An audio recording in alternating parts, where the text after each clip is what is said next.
quarter pound of Ishens to help me blow my mind. A quarter pound of Ishens to make I man irate. A quarter pound of Ishens to help me blow my mind. A quarter pound of Ishens to make I man irate. A quarter pound of Ishens to help me blow my mind. All of you be in the doobie, life is like a movie. Got a groovy little cutie, them lips fruity, never lose me, told me fly free. When I touch down, everything is ivory. Island leaves, high as can be. Don't hide from PD, light up where we be. Choke with the can, but smoke not for free. You will go broke trying to get this stony. Pass out in a puddle of drool. We just getting started, mix hash and jet fuel. Told my I'ma take off, you could come too. Said she loved the smell, shit, that's when I knew. One pull, she know she like it. Two pulls, now she my sidekick.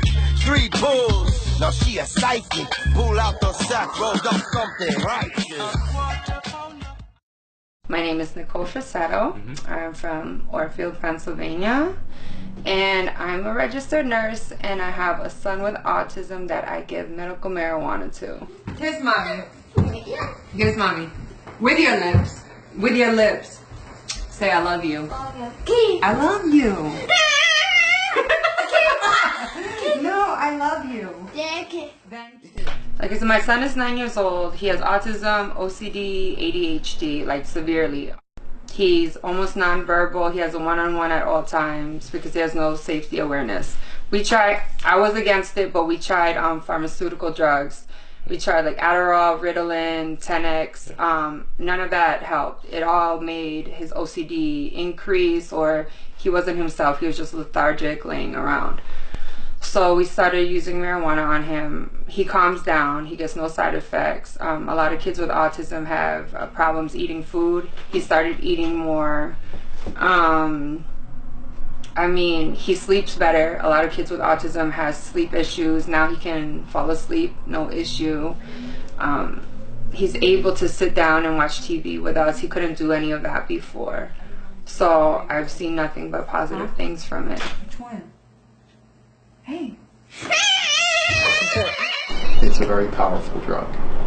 Why do I say that? Because if we think about it, there isn't a medication that can treat across, at least in Pennsylvania, 17 disease states, but more likely 50, 100, 200. We don't even know because we're only applying where we think there's some medical evidence to support it. And there isn't a drug, there isn't any drug that can treat outside its own parameters. Oh, the prescriptions were terrible. So we tried Adderall and Ritalin are stimulants, and Tenex is like a blood pressure medicine. The stimulants, they made his OCD increase like terribly. He could not do anything, and he was so anxious.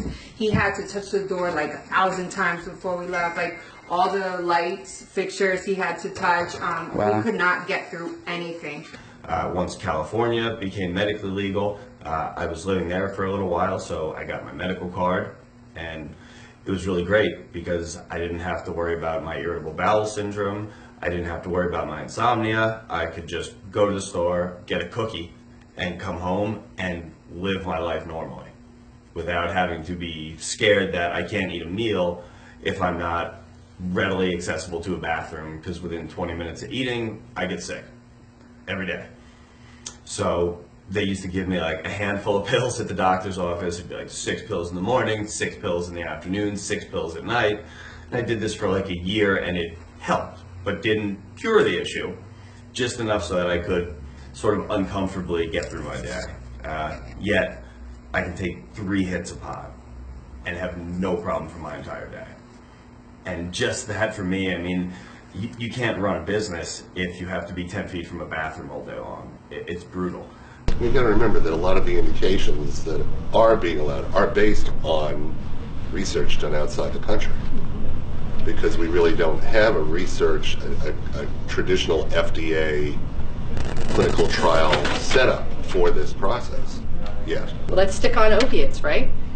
They're not a Schedule 1, and there's how many deaths every day due to opiates. But we do have a correlation between states that have some form of legal, medical, regulations and a drop in the opiate abuse in that state. Yes.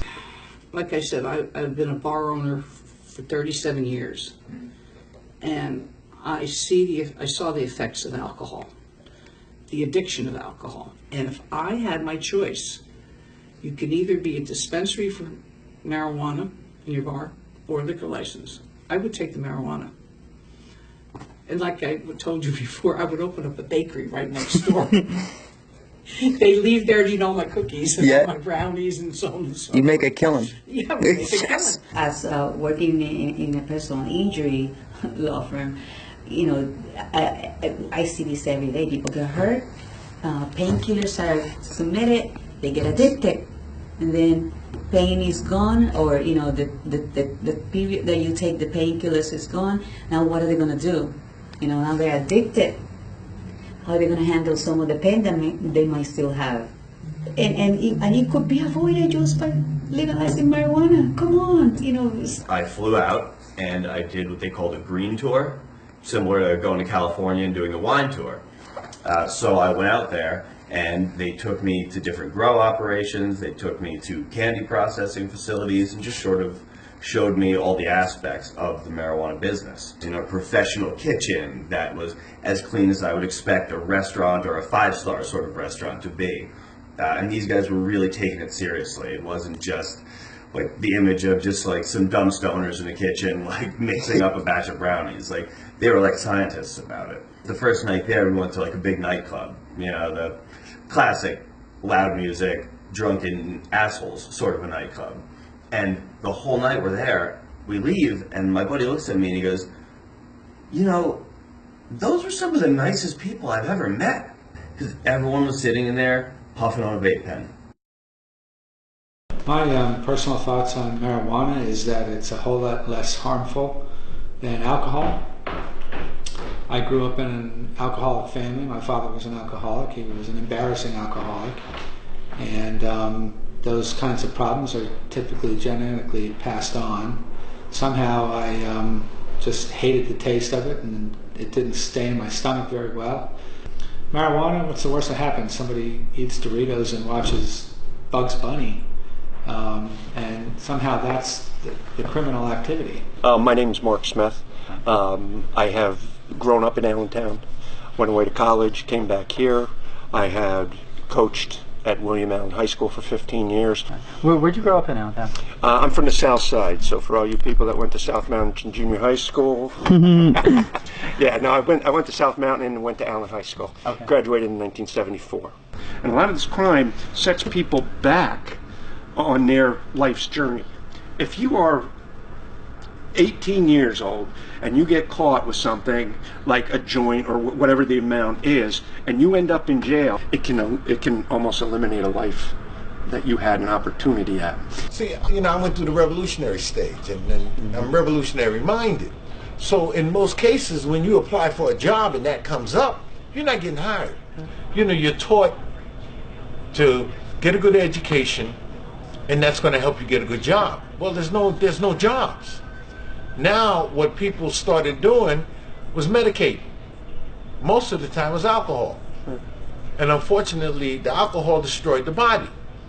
So what they did, a lot of the people that said, man, I'm not dealing with alcohol because I know the side effects of that. I've yet to find a side effect that's negative with weed. The only side effect with smoking weed is getting caught. And they gotta break it down somehow, so if they get you in there on some bullshit ass weed charge, they're gonna do that. Whatever they gotta do to get you into the program. It's like, to me, it's a program to break people down, you know what I'm saying? To break a man down specifically, because you break the man down, you break down that head of the household, that whole infrastructure in that sense, you know what I'm saying?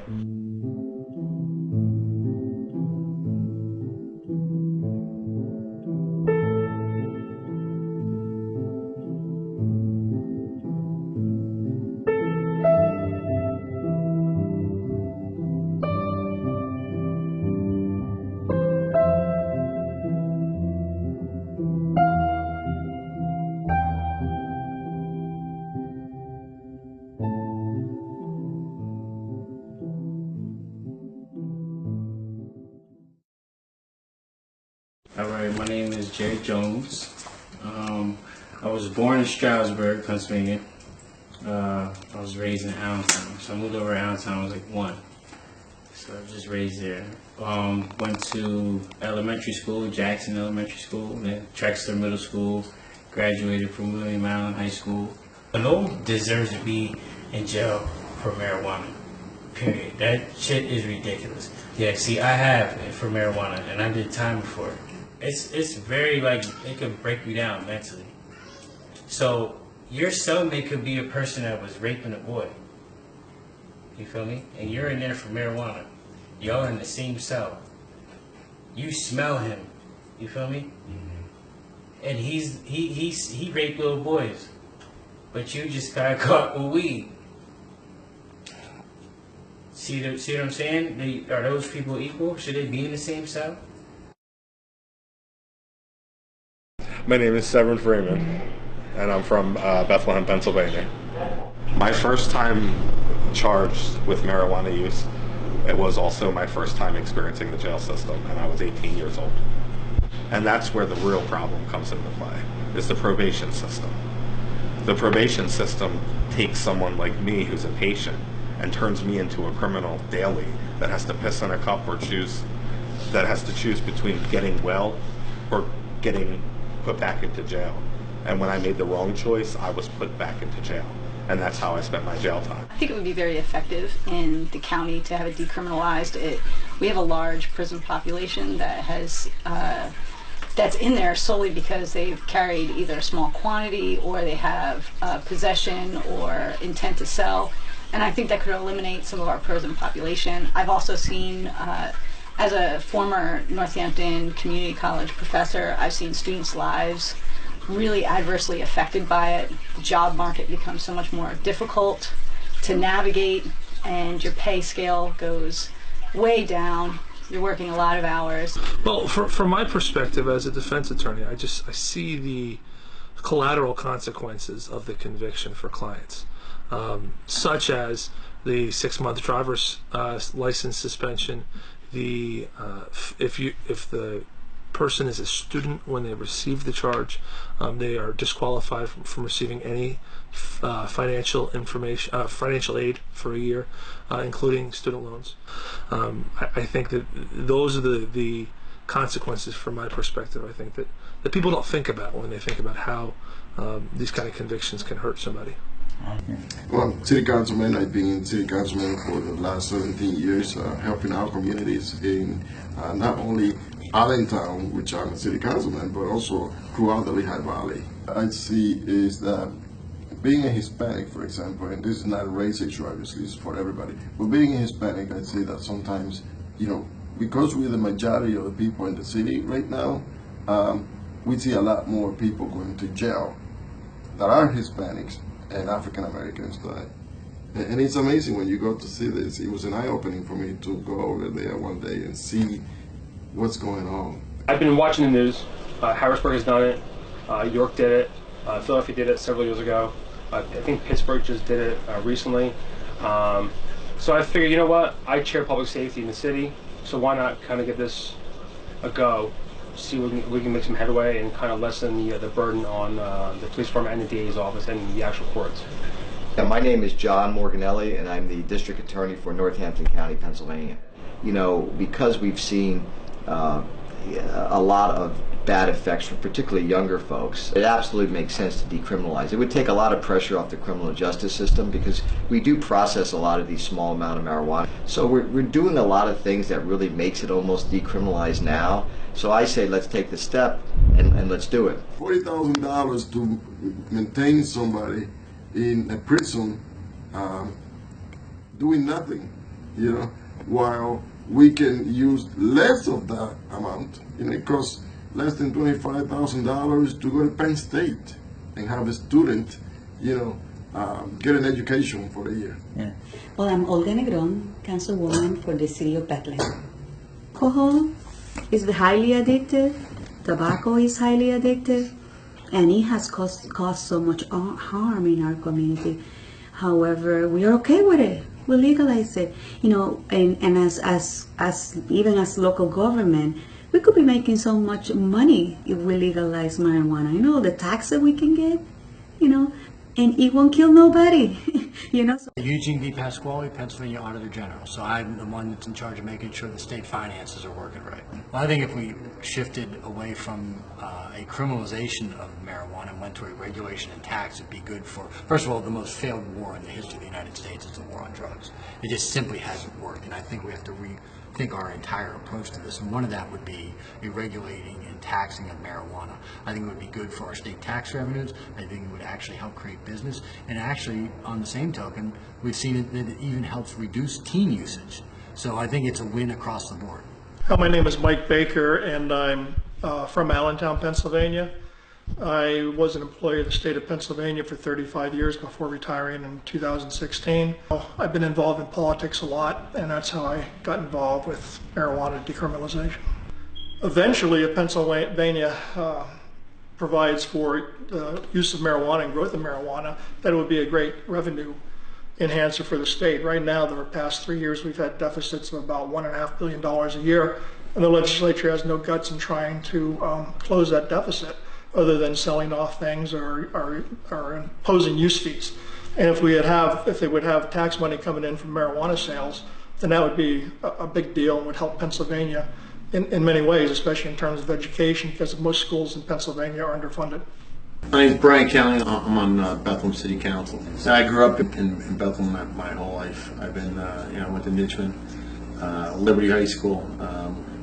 Moved away for a few years, after college, but and I've been a part of the community for a long time. So I think at this point right now, it's probably better right now to, at the minimum, decriminalize it and save the money of sending people to jail and tax it. And if you looked at the amount of money that was raised in Colorado at $250 million, I believe it was. And we're twice the size of Colorado. That's about $500 million a year in in taxes. For the state of Pennsylvania, that's a hell of a lot of money for senior citizens, for roads, for the educational systems. And I just think that it's time. You legalize it and you tax the hell out of it and generate some income for the vast array of unmet needs out there. We need more money for education. We need more money to feed people. We need more money to build roads and so on. And so what makes sense to me is what Colorado and Oregon and others have done, which is to make it legal, tax it, generate some income, save some money in the criminal justice system. It just makes sense all the way around.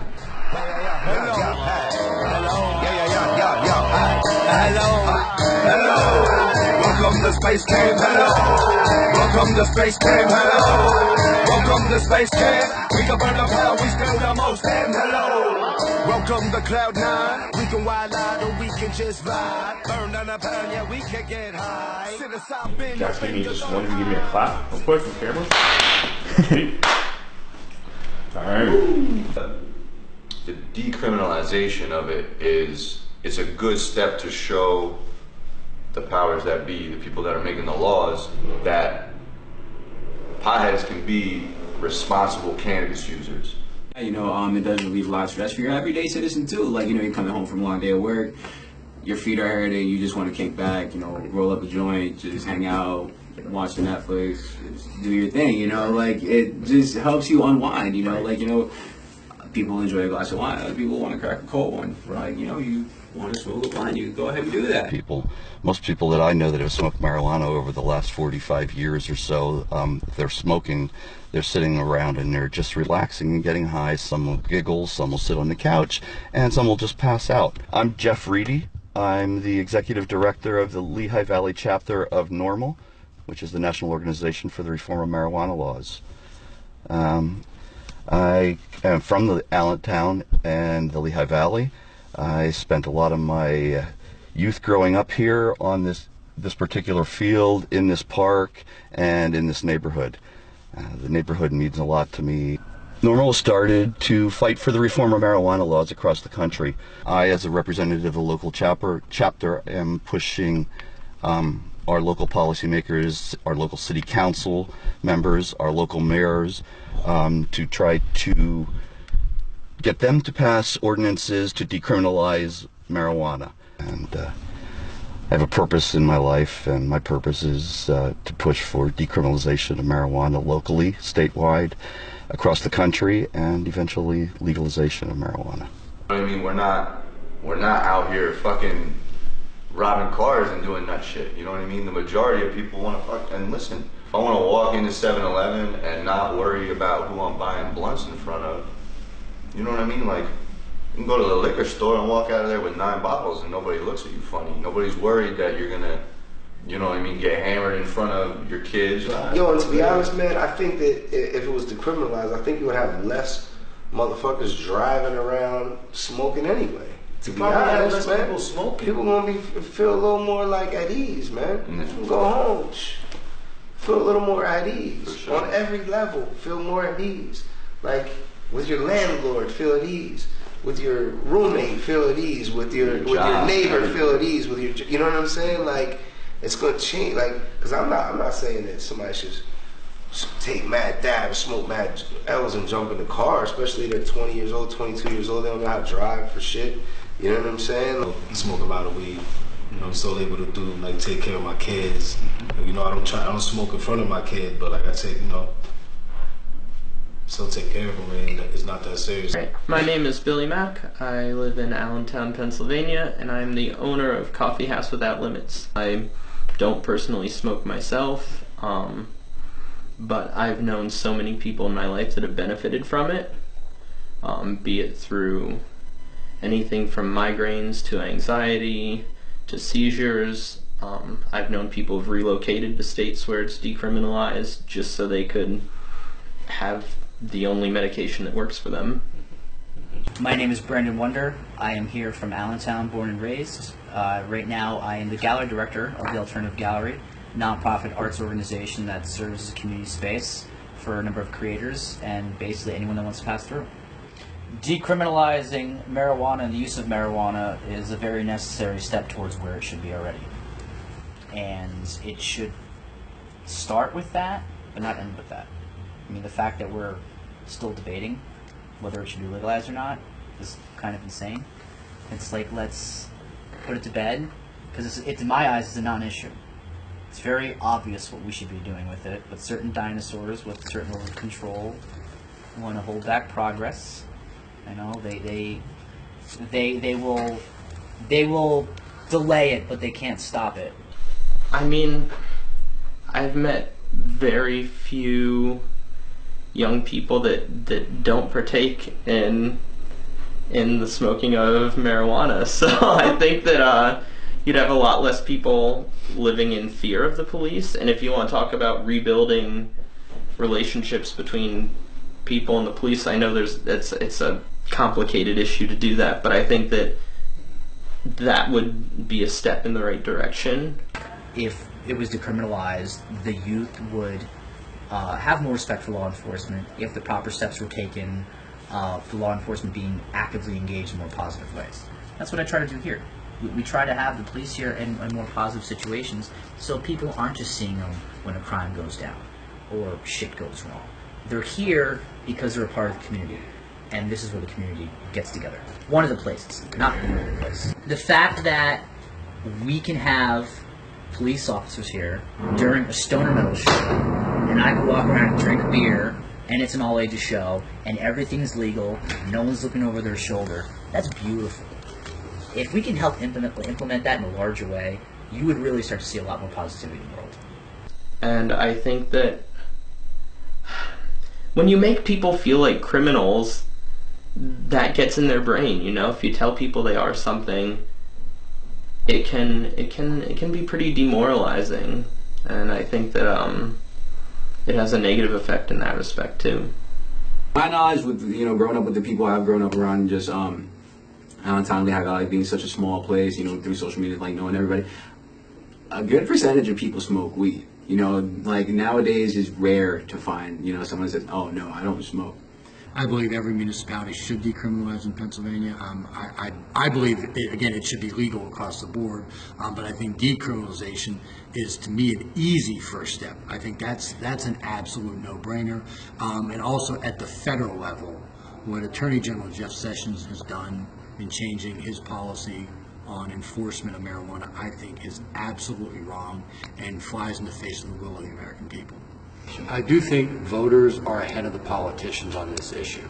I've seen polling that shows that, on decriminalization, it's in the 80-90% range. I understand, the legalization is more in the high 50s, low 60s, but decriminalization is in the 80s. The people are ahead of the politicians, but it's important for the voters to make their voice heard to their elected officials. And as someone that's been in the political arena, they will respond. Cannabis is not dangerous. We know that cannabis is not addictive, and we know that the only thing that is in jeopardy when we legalize cannabis is potato chips. And somebody said, "Damn freedom." This is about humanity and the fact that we have locked up far too many people for something so small. In 50 years, we have spent $70 billion. How much I get that? In any other industry that we have in the Commonwealth of Pennsylvania, they would call that insanity and they would change the laws immediately. If we allow misinformation out there about marijuana to continue, you will still have a void of people saying that this is bad, that it's a gateway drug, but we know it's not a gateway drug, and the only way that we can make sure that they get the correct information is if the people that's advocating for a better tomorrow stand up and say across this state, we want to educate you on the realities of cannabis. The most scary war in the history of the United States is the war on drugs. I'd rather be putting it in and making our kids have a chance at a brighter future than sticking them in jail. Change happens. Yes, rallies help. But they also happen when we demand change from our elected officials.